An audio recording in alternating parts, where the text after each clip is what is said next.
You're out on the patio enjoying a perfectly pleasant evening, perhaps with a beverage or two, when suddenly there they are. The tiny, buzzing, absolutely infuriating legions of the perpetually thirsty mosquitoes. They've crashed your party and frankly, they're rude. No RSVP, just a direct line to your exposed skin. And while you might be tempted to just slap them into oblivion, that's a losing battle. You swat one, 3 more show up, bringing their entire extended family.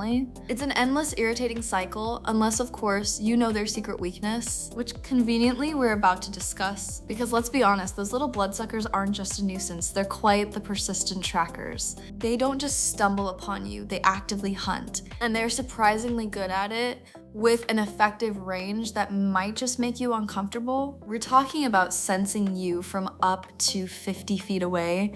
That's roughly the length of a bowling lane, or for those of us who prefer relatable metrics, about 8 full-grown adults lying head to toe. So waving your hands frantically really isn't going to cut it. You need a better strategy, one that lures them in rather than just shooing them around your immediate personal space. So how exactly do these tiny flying syringes manage to find you from such a remarkable distance? Do they have miniature thermal cameras? Perhaps a highly specialized mosquito-specific GPS? Well, not quite. Their primary signal, the beacon that screams dinner is served across your backyard, is something far more common, far more essential to our very existence, and frankly completely unavoidable: carbon dioxide. Yes, the very air you exhale, every single breath, is a giant flashing neon sign for every mosquito within a considerable radius. Quite the predicament, isn't it? Think about it. Every time you breathe out, you're not just releasing oxygen-depleted air, you're emitting a plume of CO2. And it's continuous. You can't just hold your breath for the entire barbecue, much as some might wish to in an attempt to avoid conversation. So, you are, by design, a walking, talking, breathing mosquito magnet. This continuous CO2 output is their prime directive, their homing signal. It's the equivalent of them having a personalized, constantly updated map to your exact location, sponsored by your own respiratory system. Pretty efficient for a creature whose brain is smaller than a pinhead. Now, if CO2 is the primary signal, the irresistible allure, then the trick to effective mosquito control isn't to stop breathing. Please don't do that. The trick is to give them a better, more concentrated, and ultimately more fatal CO2 signal. We need to mimic human breath continuously from a device that doesn't mind being bitten to death. And it turns out replicating this biological beacon is astonishingly simple. So simple, in fact, it relies on ingredients you probably already have in your kitchen. It's almost insulting how easy it is to outsmart them once you know the secret. And here, my friends, is where we delve into the illegally effective part, because the ingredients for this highly sophisticated billion-dollar pest control technology are, well, they're sugar, yeast, and water. Yes, that's it. No complicated chemicals, no proprietary blends, no exotic extracts from rare Amazonian plants, just the stuff you use to bake bread, or perhaps brew a rather questionable batch of homemade cider.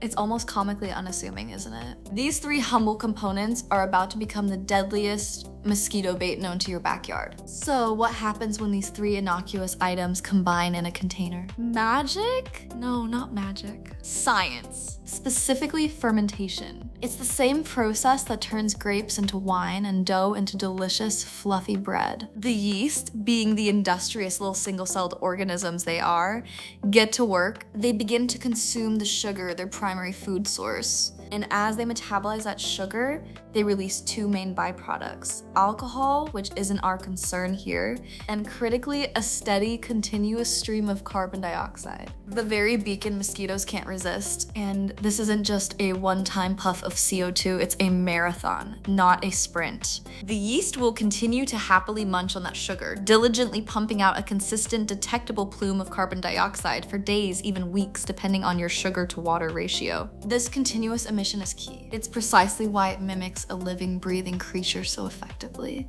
It's an unrelenting, unwavering signal that draws mosquitoes in from up to 50 feet away, straight towards what they perceive as their next meal. Only it's a rather deceptive buffet, as they're about to discover. Now, the CO2 gets them in the general vicinity, but we need to guide them into the trap itself. And this is where the container design becomes crucial. Mosquitoes, generally speaking, are attracted to dark, enclosed spaces.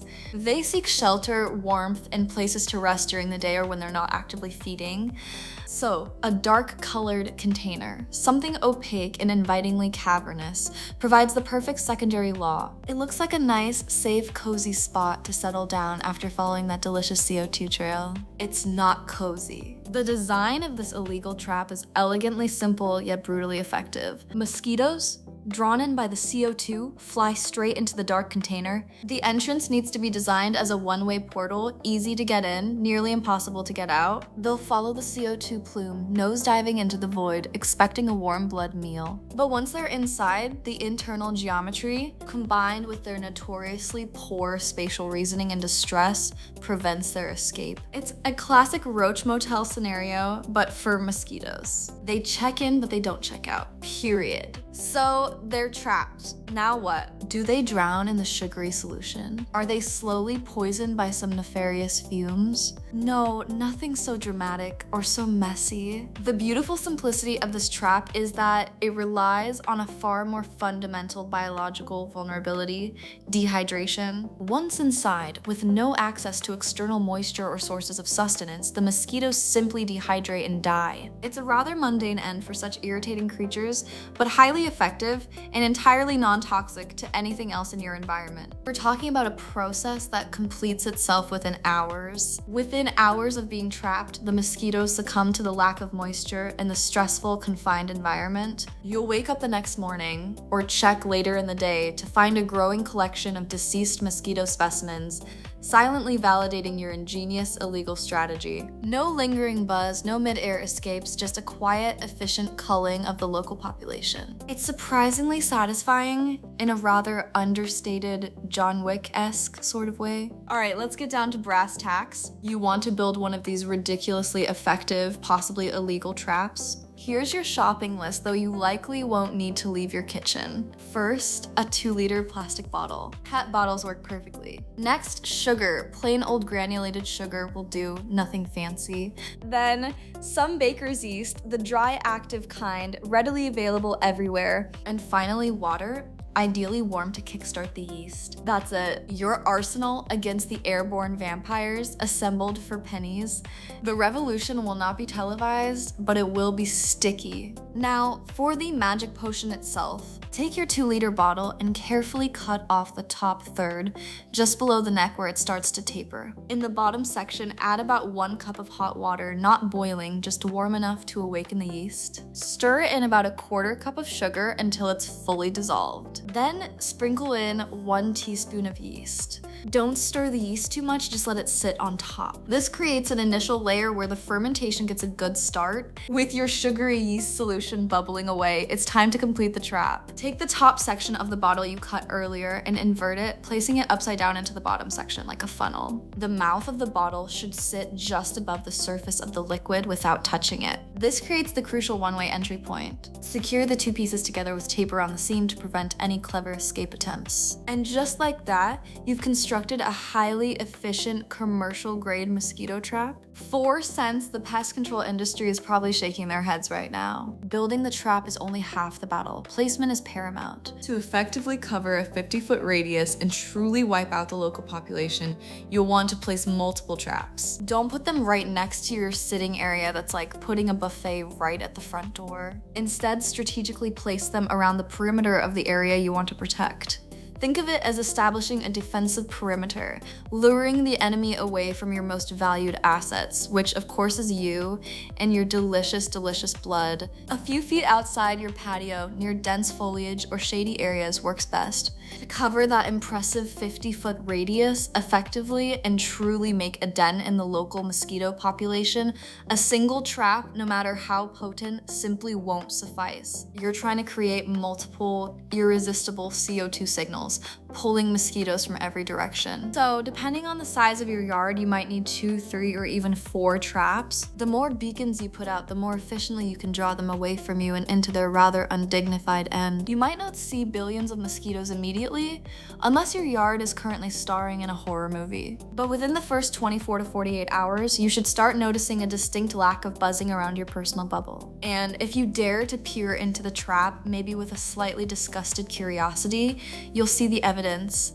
a growing collection of tiny, lifeless bodies. It's a grisly spectacle perhaps, but a deeply satisfying one. This initial success is your proof of concept, reassuring you that your illegal science experiment is indeed working as intended. The beauty of this trap isn't just that it catches mosquitoes, it systematically reduces the local population. You're not just swatting the ones that find you, you're actively removing them from the breeding cycle, from the local ecosystem. Every mosquito caught is one less mosquito to lay eggs, one less mosquito to bother you, and one less mosquito to potentially spread disease. It's a cumulative effect, a slow but relentless attrition that will, over time, significantly deplete the mosquito numbers in your immediate vicinity. No messy fogging, no noxious sprays, just a quiet, biological eradication. And we're not talking about weeks or months of waiting for results. We're talking about tangible, noticeable differences within days. After just a few days of continuous operation with multiple traps, you'll find your outdoor spaces significantly more enjoyable. The constant buzzing recedes, the incessant itching becomes a distant memory, your evenings are reclaimed. This rapid effectiveness is what makes the simple sugar, yeast, and water formula so remarkable and arguably so threatening to certain commercial interests. It's a quick, cheap, and undeniably effective solution. Now let's talk about those fancy, high-tech, professionally marketed mosquito traps you see advertised. Though we're talking about units that often cost anywhere from $300 to $500, sometimes even more, for a single trap. They promise a mosquito-free zone, a personal bubble of peace. And guess what? They deliver. They actually work. But the true absurdity lies in how they work, which brings us back to our simple kitchen counter concoction. Because, plot twist, those $300 to $500 commercial traps replicate this exact homemade principle. They don't use some space-age laser grid or a tiny mosquito-seeking drone. They produce CO2. Often, they do it by burning propane, converting it into carbon dioxide, or by using CO2 canisters. Some even use a precisely calibrated yeast and sugar solution. The mechanism is identical: generate continuous CO2, attract mosquitoes, trap them, let them dehydrate. You're essentially paying hundreds of dollars for a fancier bottle, a gas tank, or a pre-measured packet of yeast and sugar. What a deal! And this, my friends, is where our story gets a bit spicy and why the word illegal ended up in our title. Because when a solution this simple, this effective, and this incredibly cheap exists, it tends to upset the apple cart of industries built on selling expensive solutions. The pest control industry, presumably quite fond of their $300, $500 profit margins on CO2 traps, found themselves in a bit of a pickle. How do you compete with free? You don't. You try to make it disappear, or at the very least, make it seem a bit unsavory. Indeed, between 2013 and 2015, there was a noticeable and frankly rather suspicious effort to remove this particular homemade mosquito formula from online public access. Blog posts disappeared, forums threads were deleted, and instructional videos were flagged and taken down. It was a digital scrub, an attempt to erase readily available, freely shared knowledge. All for what? To protect the sales of devices that do the exact same thing, just with a much larger price tag attached. It's almost quaint in its transparency, isn't it? The pest control industry, it seems, engaged in a rather aggressive lobbying campaign, not to improve public health, mind you, but to ensure that the public remained largely unaware of this simple, effective, and dirt cheap alternative. Lobbying groups, with their ample resources, can exert significant pressure on online platforms, citing spurious safety concerns or misleading claims about effectiveness. The goal wasn't to educate, it was to control the narrative. to keep the revenue streams flowing for their considerably more expensive products. A classic case of self-interest over public benefit. But here's the delightful irony. In the age of the internet, truly suppressing simple, effective information is a bit like trying to hold water in a sieve. It's a futile exercise. The knowledge, once shared, finds its way back. Enthusiasts, homeowners, and frustrated backyard dwellers kept sharing, kept experimenting, and kept proving that sugar, yeast, and water in a dark container absolutely decimates mosquito populations. The truth, in this case, simply refused to stay buried. And isn't that a rather comforting thought in an era rife with controlled narratives? So, what does this all mean for you? It means you have the power to reclaim your outdoor spaces. You don't need to spend hundreds of dollars. You don't need to spray harmful chemicals. You just need a few basic kitchen items and a willingness to engage in some illegally effective mosquito warfare.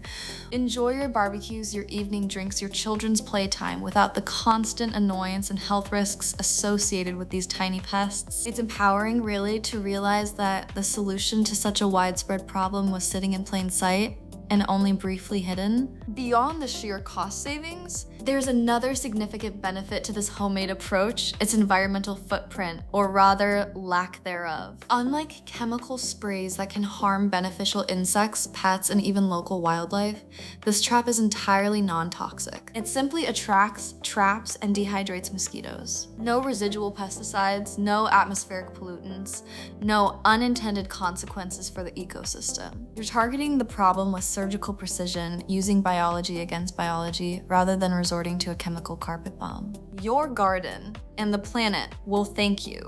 It's genuinely remarkable, isn't it? That a problem as pervasive and annoying as mosquito infestations, often tackled with expensive gadgets and questionable chemicals, can be effectively mitigated with just sugar, yeast, and water. It's a testament to the power of understanding basic biology and chemistry, and how simple principles, once applied, can yield profound results. The genius lies not in complexity, but in the elegance of its straightforward application. Sometimes, the best solutions are staring you right in the face, disguised as humble pantry staples. Once you've set up your traps, maintaining them is incredibly straightforward. Depending on your local mosquito population and the temperature, you'll want to refresh the sugar and yeast solution every 1 to 2 weeks. A quick peek into the bottle will tell you if the fermentation is still active. You'll see tiny bubbles rising. If not, it's time to empty the contents and the unfortunate trapped mosquitoes rinse, and refill. It's a small, satisfying ritual that keeps your mosquito defense system running at peak efficiency, ensuring your yard remains a no-fly zone for the persistently irritating. While you'll see results within days, remember this is a long game. Continuous deployment of these traps throughout mosquito season will keep their numbers suppressed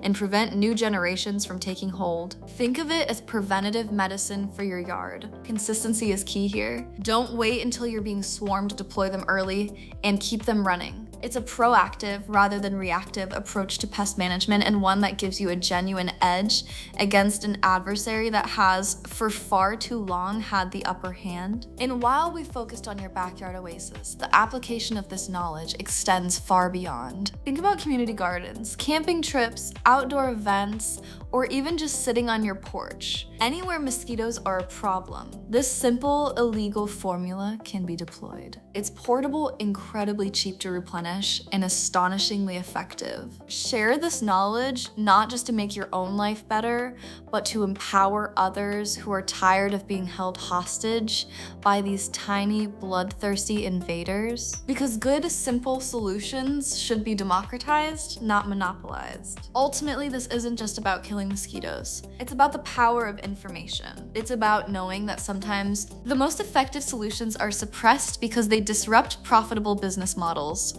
It's about realizing that you don't always need to buy the most expensive gadget to solve a common problem. With a bit of understanding and a pinch of healthy skepticism towards industry narratives, you can often find elegant, accessible answers. So go forth. Brew your sugary, yeasty, mosquito-killing concoction. Reclaim your evenings. And perhaps offer a silent, sarcastic salute to the pest industry. So there you have it, the illegal homemade formula that actually works to clear out billions of mosquitoes in a 50-foot radius. Sugar, yeast, and water. Continuous CO2. Dark container, no exit. Dehydration, all replicating those $300, $500 commercial traps for pennies. And the best part, it's knowledge they tried to scrub from the internet, but failed. Now you know, now you can do. Go enjoy your summer mosquito-free and feel a little smug about outsmarting not just the mosquitoes, but perhaps a whole industry. Don't forget to like, subscribe, and share this information before it mysteriously disappears again. Just kidding. Mostly